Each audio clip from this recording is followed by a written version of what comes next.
A Connecticut man was pulled over and ticketed for distracted driving for using a handheld phone behind the wheel in 2018.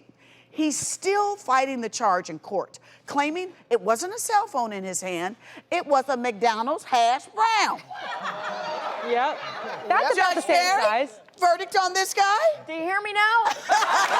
Do you hear me now? Here we go. There's the hash brown. It's about the right size.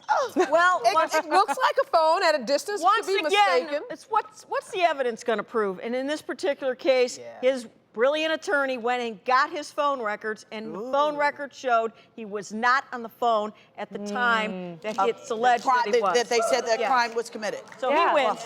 He was? He wins. It's kind of a silly story, but I think the important thing is lots of states have hands-free laws, and you need to know that because it's not just hands-free in terms of phones. Some states actually can charge you, or you can be charged in some states, if you have something in your hand while you're driving, because it's considered a distraction. Just anything? And you can cause an accident. You're like phone, makeup. Hands-free. But you know, those Hashbrowns are really good though. And this guy, right? And this guy, so sad. The fine was only $300. I mean, it's a lot, but $300, and he spent over $1,000 trying to fight this right now. Wow. Because he's right. It's his principle. right. It's the principle. And Principle. Great commercial for McDonald's hash brown. I got a question.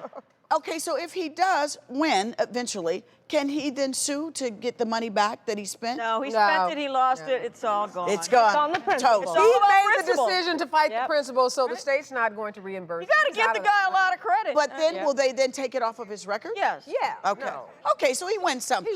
He wins something. And he beat the state. That's what he really wants to do. He wants More to than push back anything on else. this Stick it law. to the state. All right. This last one is a food twofer. Within the same month, a Florida woman and a Florida man from 2 different relationships were arrested on separate domestic battery charges. The similar reason? Assault by food. Yes, the woman got into a heated argument with her boyfriend and threw a frozen pork chop at him. Okay? You take that, okay? In the other case, the man reportedly got so mad at his girlfriend that he threw a cookie at her and hit her in the forehead. Both were arrested. Judge Mary, a verdict on these 2? Oh, brace yourself. It is a crime. And what has to be shown is that I touched her with the intent to do harm. So if I just threw some papers at her, but my intent was really to slice her arm, I would be guilty of a battery. Really? The question is, when the cookie was thrown, was the intent to do harm?